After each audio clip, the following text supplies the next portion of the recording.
morning, everyone. My name is Harsh, and today's topic is judiciary. Judiciary, that is also known as guardian of our constitution and also the fundamental rights. Means ये हमारे constitution के guardian है और साथ में fundamental rights के भी guardian है. गार्डियन मीन्स हम जानते हैं guardian of the Galaxy movies में भी गार्डियन मीन्स रखवाले.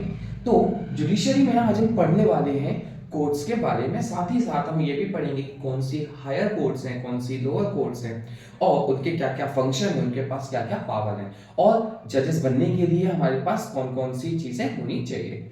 चलिए आगे बढ़ते हैं. सबसे पहले हम इसमें समझते हैं जुडिशरी होता क्या है. तो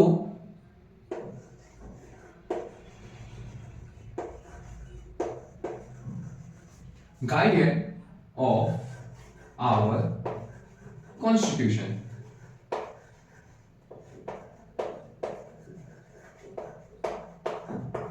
As well as fundamental rights. Fundamental rights हम बाद में समझेंगे ही अच्छे से, बस अभी आप इतना समझ लीजिए कि हर एक लिविंग बीइंग्स के और जितने भी हमारे जो इंडियन में लोग हैं उन सभी के पास 6 फंडामेंटल राइट्स होते हैं. साथ ही साथ ये यूनिफाइड कोर्ट होती हैं. यूनिफाइड कोर्ट मींस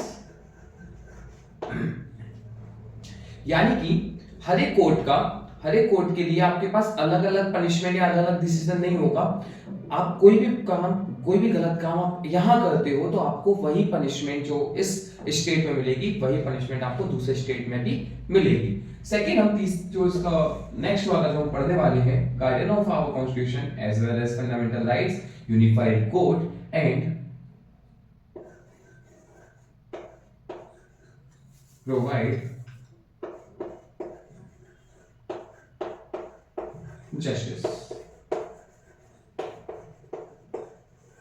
ये वो इंडिपेंडेंट बॉडी होती है, इट वर्क इंडिपेंडेंटली.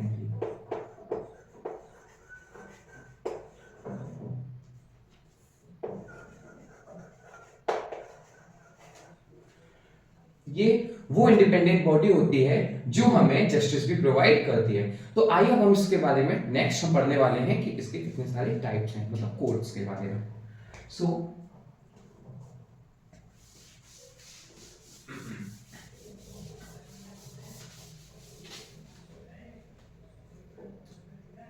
नेक्स्ट हम जो पढ़ने वाले हैं वो पढ़ने वाले हैं कोर्ट.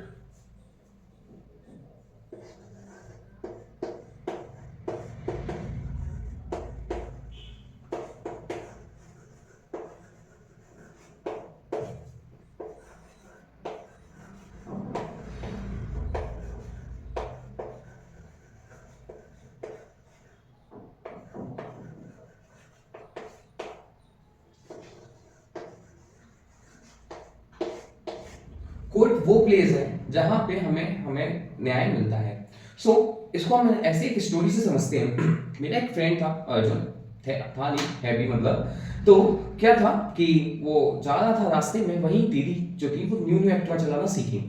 अब एज वी नो ना उनके ब्रेक शूज, मतलब कि उनकी जो ब्रेक्स होती है उनके शू में होती है. तो हुआ क्या, वो जा रहा था, सामने से दीदी आ रही थी. अब आते ही उसने बोला भी रुक जाओ, रुको रुको, और दीदी ने ब्रेक भी लगाई. और ब्रेक किस लगाई, पैरों से उसको उड़ा दिया. ठीक है, उसका एक्सीडेंट हुआ. वो गया डिस्ट्रिक्ट कोर्ट में जाके जजेस ने उनसे पूछा कि क्या हुआ था. तो दीदी ने बताया कि मैं बताऊंगी नहीं, करके दिखाऊंगी. तो फिर से उन्होंने पूरा सेटअप किया और अर्जुन को दोबारा से खड़ा कर दिया. वो धीरे धीरे जा रहा था, सामने से वो आ रही थी. अब आते ही क्या हुआ, फिर से देर से वो आ रही थी स्पीड से. अगेन अर्जुन ने बोला रुक जाओ. ओ भाई, वो सीधे उन्होंने फिर से उड़ा दिया. उड़ाने के बाद डिस्ट्रिक्ट कोर्ट के जजेस ने उनको 2 ईयर की पनिशमेंट दी कि आपको 2 साल क्या करना है, जेल में रहना है.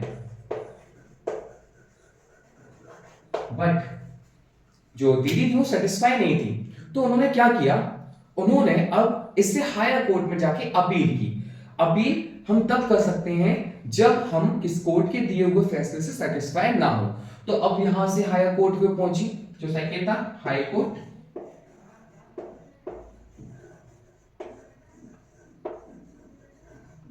वहां पहुंचने के बाद उनसे सेम क्वेश्चन किया गया कि बताइए क्या हुआ था। तो वो दीदी ने कहा देखिए मेरी कोई गलती नहीं थी और ये मैं बताऊंगी नहीं, ये मैं करके दिखाऊंगी। तो जब ये वाली बात हुई तो दोबारा से सेटअप किया गया। अर्जुन ने इस बात को मना कर दिया था जजेस से कि देखिए थोड़ा समझिए, बट जज तो जज है, उन्होंने कहा नहीं हम ऐसे ही फैसला नहीं ले सकते, तो आपको जाना पड़ेगा। ठीक है, अब अर्जुन दोबारा से चलना स्टार्ट कर दिया। वहीं सामने से दीदी आ रही हैं आ रही हैं आ रही हैं। अर्जुन दोबारा से बोल रहा है रुक जाओ, यहाँ अब तो जजेस ने भी बोला रुक जाओ रुक जाओ, उन्होंने फिर से ब्रेक लगाई और ब्रेक तो रुकी नहीं, दोबारा से बेचारे को उड़ा दिया।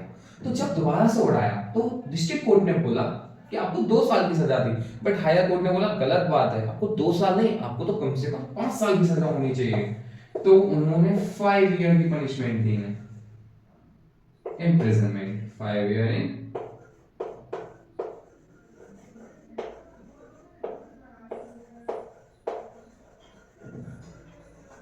नेक्स्ट इसके बाद अगेन दीदी अभी भी सेटिस्फाई नहीं थी, उन्होंने इससे हायर कोर्ट में जाके अपील की और वो पहुंची एपेक्स कोर्ट। एपेक्स कोर्ट मतलब सुप्रीम कोर्ट में। तो जब वो सुप्रीम कोर्ट पहुंची,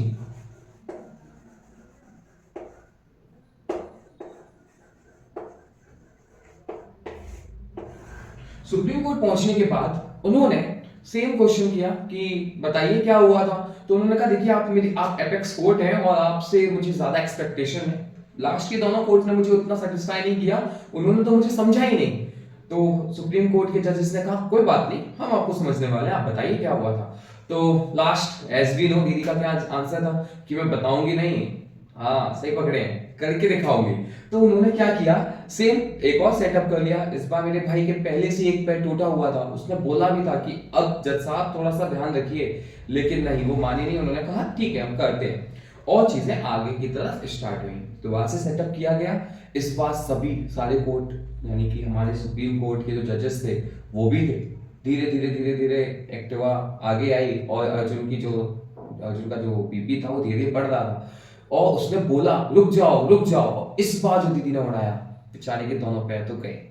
तो हुआ क्या, इन्होंने उसको कहा कि दोनों की दोनों कोर्ट जो थी खराब थी, 2 साल की सजा 5 साल की सजा नहीं, आपको तो लाइफ टाइम इम्प्रिजमेंट मिलना चाहिए, और उनको लाइफ टाइम इम्प्रिजमेंट की सजा दे दी।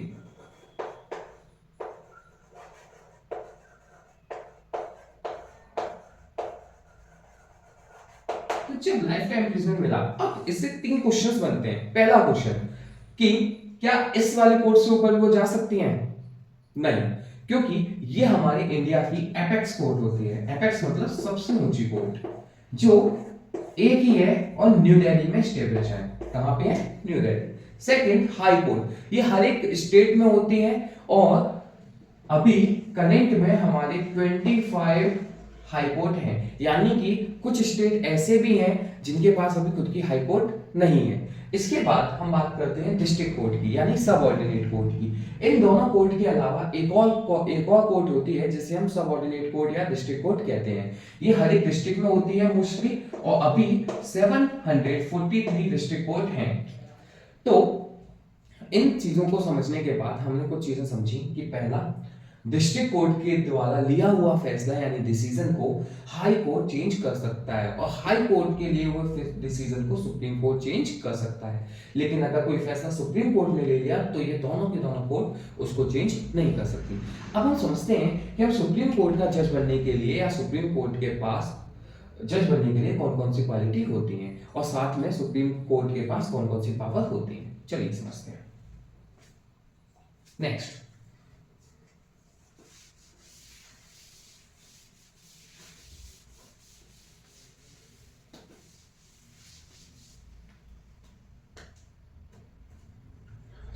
सबसे पहले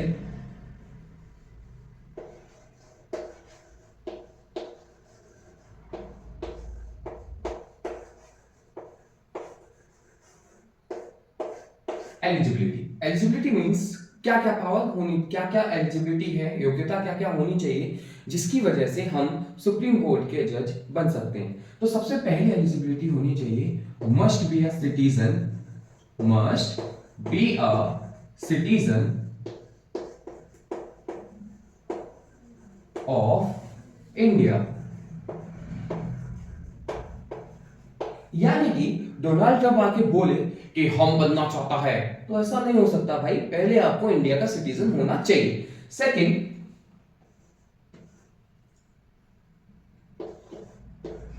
practice as a advocate in high court और supreme court,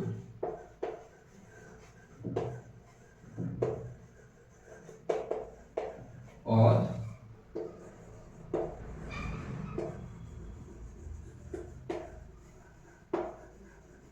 supreme court at least 10 years।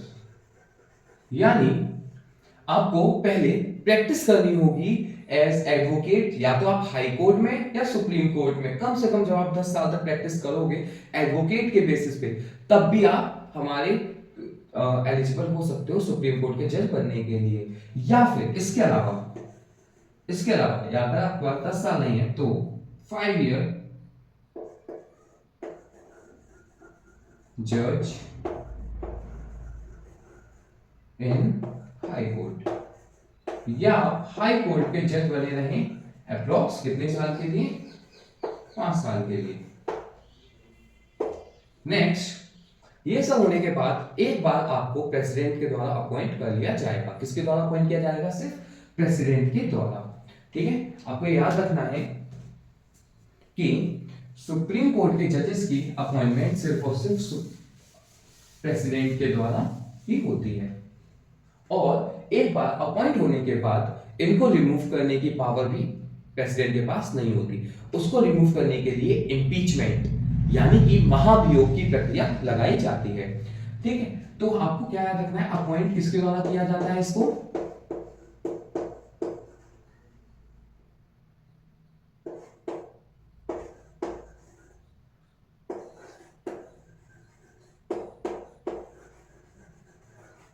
तो अब इनको रिमूव कैसे करेंगे, कब चेंज होते हैं ये? तो इनकी लास्ट रिटायरमेंट एज जो होती है वो 65 इयर्स होती है। सुप्रीम कोर्ट का जज बन चुके हैं हम, मतलब हमने समझ लिया है। अब हम ये समझते हैं कि इनके पास क्या क्या पावर होती है। तो इनके पास 4 पावर होती हैं। सबसे पहले हम बात करेंगे वो है डायरेक्ट पावर ऑफ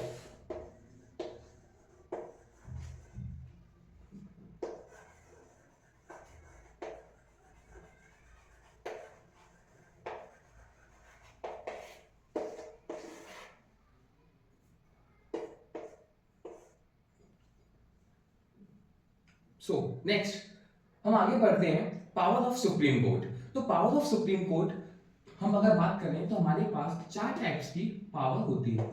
फर्स्ट है हमारा direct jurisdiction,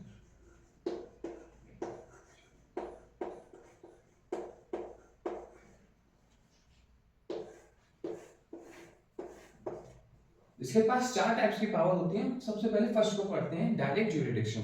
direct jurisdiction means मान लेते हैं क्या होता है कि हमारे कुछ फंडामेंटल राइट्स होते हैं जिनको कोई इंसान या कोई और एक ग्रुप हमारे ऊपर वही फंडामेंटल राइट्स को छीनने की कोशिश कर रहा है। तो हम डायरेक्ट ही सब ऑर्डिनेट कोर्ट और हाई कोर्ट में ना जाकर हम सुप्रीम कोर्ट में जा सकते हैं, अपील कर सकते हैं। तो वो हमारी सुनवाई करेगा, यानी कि हमारी अपील को सुनेगा। सेकंड, अगर हमारे मोदी जी और कोई स्टेट्स का यानी कि हमारे योगी जी में आपस में किसी भी बात पे मतभेद हो जाए, यानी कि यूनियन गवर्नमेंट और स्टेट गवर्नमेंट के बीच में लड़ाई हो जाए, तो उस समय भी हमारे सुप्रीम कोर्ट जो होते हैं उनका फैसला ही मान्य होगा। सेकंड इज, अगर 2 स्टेट्स के बीच में अगर लड़ाई हो जाए, यानी कि यूपी और हरियाणा में आपस में लड़ाई हो जाए, उनकी गवर्नमेंट में आपस में कोलिजन हो जाए किसी भी बेसिस पे, वैसे ऐसा होता है नदी के बंटवारे को लेकर, कभी कभी उनके ऊपर डैम बनाने को लेकर ऐसे लड़ाइयां होती हैं, वहां भी सुप्रीम कोर्ट के द्वारा लिया हुआ डिसीजन ही लास्ट एक्सेप्ट होता है। तो यहाँ पे हमें इसकी सबसे पहली चीज क्या पता चली कि ये क्या करता है, ये डिस्प्यूट्स से बचाता है। डिस्प्यूट्स को सॉल्व करता है, solve the disputes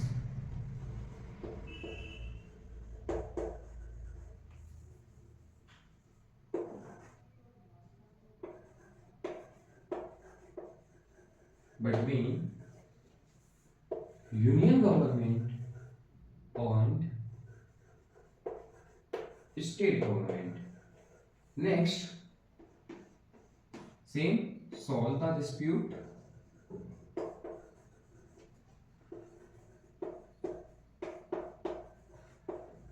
between two state government, दो या दो से ज्यादा स्टेट गवर्नमेंट्स के डिस्प्यूट्स को भी ये सॉल्व करता है। थर्ड, इसको गार्डियन कहते हैं, एज वी नो दैट, यानी कि अगर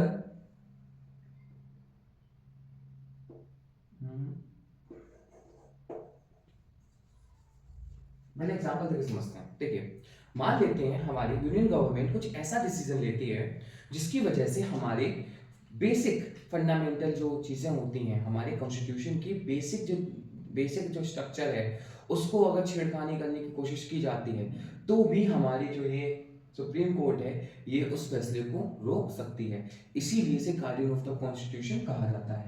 यानी कि when the decision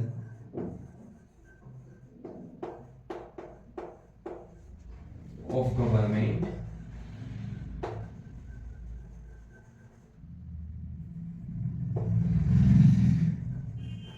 when the basic structure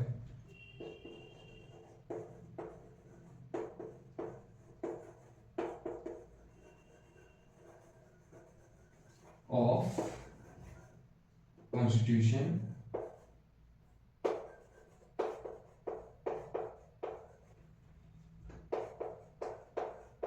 is harm। यानी कि जब हमारी गवर्नमेंट के द्वारा बेसिक स्ट्रक्चर को अगर हार्म पहुंचाया जाएगा, उसको नुकसान पहुंचाया जाएगा, तो हमारी ये जो सुप्रीम कोर्ट है ये अपना डिसीजन लेगी और उसको तुरंत ही बैंड कर देगी। इसके साथ साथ if the fundamental rights are snatched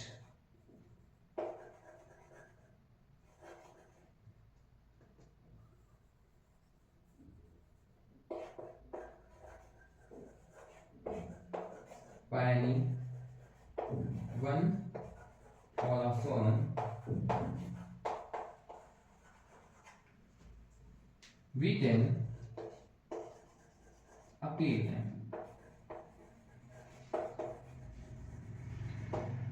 means ये इसका एक और फंक्शन जो मोस्ट इंपॉर्टेंट भी बोल सकते हैं कि अगर फंडामेंटल राइट्स किसी के छीने जाएंगे किसी के द्वारा या किसी फर्म के द्वारा तो भी हम डायरेक्ट इसमें अपील कर सकते हैं। और इसी से इसकी एक और पावर जुड़ती है, दैट इज एपिलेटेड ज्यूरिडिक्शन। समझते हैं उसको?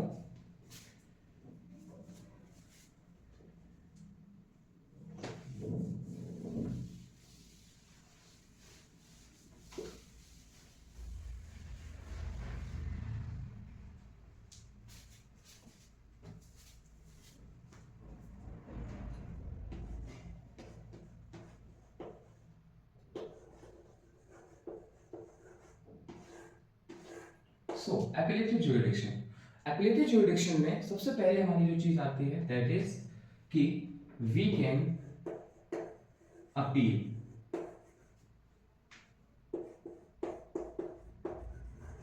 इन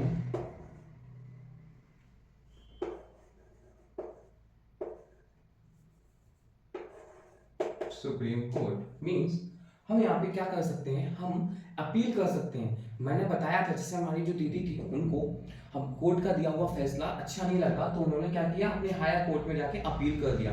यानी कि हम अपील कर सकते हैं सुप्रीम कोर्ट में। Next is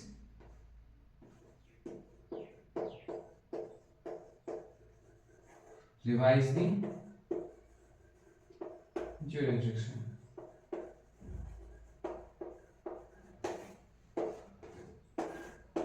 Revisive jurisdiction means court के द्वारा दिया हुआ कोई फैसला अगर वह चाहे तो जब चाहे उस फैसले को चेंज कर सकते हैं। इसी को कहा जाता है रिवाइसिव ज्यूरिसडिक्शन।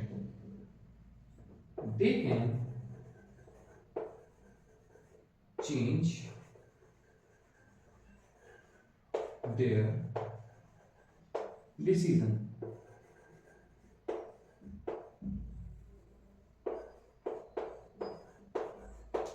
इसके बाद नेक्स्ट जो है एडवाइजरी के बाद that is advisory jurisdiction.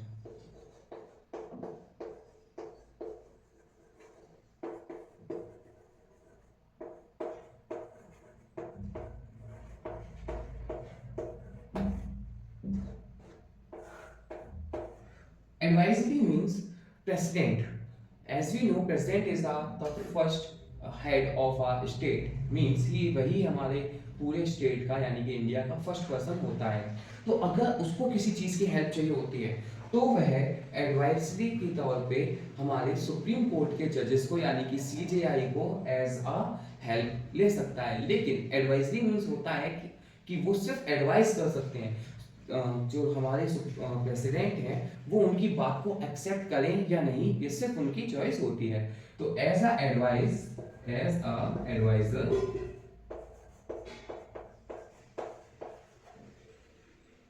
CJI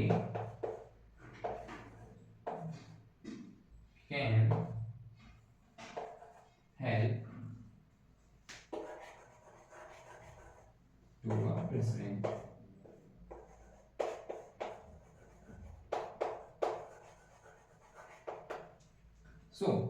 इससे अभी हमारे दो क्वेश्चन और बनते हैं, समझते हैं।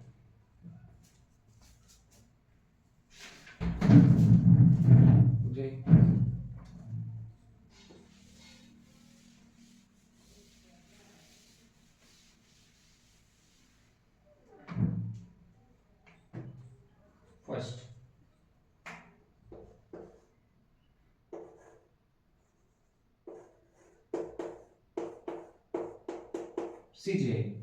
CJI means chief justice of India. Supreme court में एक मेन चीफ जस्टिस होता है जिसको चीफ जस्टिस ऑफ इंडिया बोलते हैं। और इसके अलावा 34 और जजेस भी होते हैं, एक चीफ जस्टिस और बाकी 34 जजेस। ठीक है। नेक्स्ट हम इसमें एक और चीज है वो है जुडिशियल रिव्यू।